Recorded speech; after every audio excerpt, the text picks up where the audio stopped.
দর্পনারায়ণ রচিত গীতগোবিন্দ হাতে পেয়েই সে তার নিজের ঘরে চলে এলো। একলা ঘরে রমেশ টেবিল ল্যাম্পের আলোয় বইটি পড়া শুরু করলো। বইটি খুলেই সে চমকে উঠে দেখল এতে শুধু লেখা নেই, তার সাথে রয়েছে নানা বিচিত্র ছবি, ঠিক যেন বইটি কিছু বলতে চায়। তারপর বইটি পড়া আরম্ভ করল।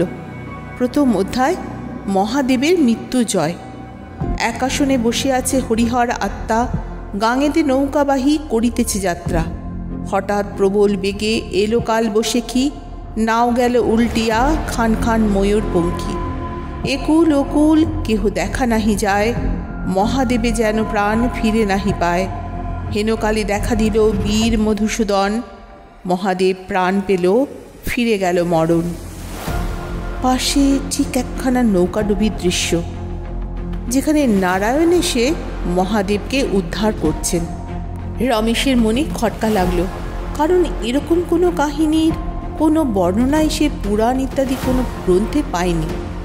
তবে কোন মহাপুরাণ থেকে এই কাহিনী সংগ্রহ করেছিলেন দর্পনারায়ণ? নাকি সত্যিই এখনো কোনো পুরাণ পড়া বাকি আছে রমেশের? তবে যদি সত্যি তাই হয়, তবে এই গ্রন্থ তাকে পড়ে আরও সমৃদ্ধ হতে হবে। সে পড়া চালিয়ে যায়। দ্বিতীয় অধ্যায়, বিপদভঞ্জন মধুসূদন। নারায়ণ ফিরে এলো রাজসভা মাঝি, মহাদেব কহে তাকে মহোৎসব আজি। বিপদে উদ্ধারকারী তুমি মধুসূদন, তোমারে নাম দিলাম দেব নারায়ণ। নিয়ে যাও তোমার সাথে দেবী মহালক্ষ্মী, বৈকুণ্ঠ আলো করো কুবের হোক রক্ষী। পাশে ঠিক আগের মতোই রাজসভার মাঝে মহাদেব আর নারায়ণের ছবি। বিষয়টা আরও ঘোরালো হয়ে পড়ল, কারণ এতদিন সে জানত নারায়ণকেই মধুসূদন বলা হয় বিপদে রক্ষা করার জন্য। কিন্তু এখানে তো ব্যাপারটা পুরো উল্টো। সঙ্গে লক্ষ্মী নিয়ে যাওয়া মানে কি? পিতা হিসেবে মহাদেবের কন্যাদান? এতদিনের শুনে আসা পৌরাণিক কাহিনীগুলোর এই হেন ব্যাখ্যা রমেশের মাথায় এক জটিল আবহের সৃষ্টি করল। তবুও সে পড়ে গেল। তৃতীয় অধ্যায়, লক্ষ্মীর পাতাল গমন।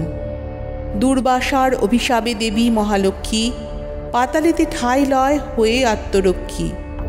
প্রিয়ার বিহনে হরি বৈকুণ্ঠ ভবনে, দু চোখে এক করতে নারে কাতর নয়নে। মনে মনে ভাবে কবে আসবে প্রিয়া ফিরে, শূন্য স্থানে চেয়ে থাকে হরি প্রিয়ার তরে। আশ্চর্যজনকভাবে এর পাশে কোনো চিত্র নেই, এমনকি এর পরের কোনো অধ্যায়ে কোনো চিত্র ছিলও না। দুর্বাসা ঋষির অভিশাপে শ্রীলক্ষ্মীর পাতালে গমনের কাহিনী সম্পর্কে সে জ্ঞাত, তাই এই অধ্যায় তাকে অতটা আশ্চর্য করল না।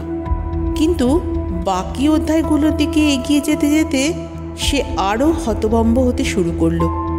ভাবনার গভীরে তলাতে শুরু করল সে, কারণ এর পরের অধ্যায়ে কোথাও নারায়ণ নেই।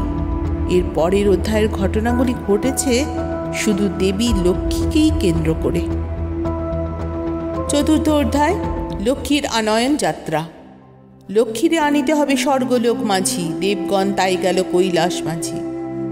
মহাদেব পার্বতী ছিল সেথা বসে, উপায় করিল উত্তর মুখ পানে বসে। পার্বতী বসিল সেথা বাম পাশে আসি, মন্থলে বিশাল সাগর লক্ষ্মী পাবে রাশি। দণ্ড রচুসনে দেবাসুর আগুয়ান হও এক মনে, লক্ষ্মী আসিবে ফিরে মহোৎসব হবে ত্রিভুবনে।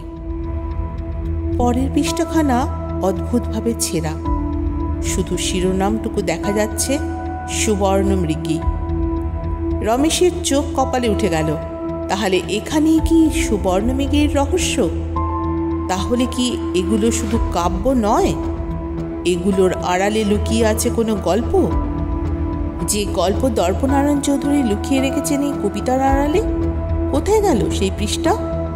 নাকি এটা ইচ্ছাকৃতভাবে সরিয়ে দেওয়া হয়েছে অন্য কোথাও? প্রশ্নগুলো রমেশকে ক্রমশ ভাবিয়ে তুলতে লাগলো। কি হবে এরপর? কোথায় গেল সেই পৃষ্ঠা? রমেশ কি পারবে সুবর্ণমৃগীর রহস্য খুঁজে বের করতে? পাতা ছেঁড়া সুবর্ণমৃগীর রহস্যভেদ তাকে যে করতেই হবে, সেটা রমেশ মনে মনে ঠিক করে ফেলল। কিন্তু হঠকারিতা নয়, আগে তাকে সম্পূর্ণ গীত গোবিন্দ পড়ে শেষ করতে হবে। সে আবারও গীত গোবিন্দ পড়া শুরু করল। 6ষ্ঠ অধ্যায়, সমুদ্র মন্থন। দণ্ড ও রচুলন দেবাসুরগণ আরম্ভ করিল সাগর মন্থন। লক্ষ্মী দেবী বৈকুণ্ঠিতে ফিরিয়া আসিল, একে একে রত্ন সব উঠিতে লাগিল। লক্ষ্মী কৃপা লাভ করিল চৌধুরীগণ, আনন্দে গীত গোবিন্দ গান দর্প নারায়ণ।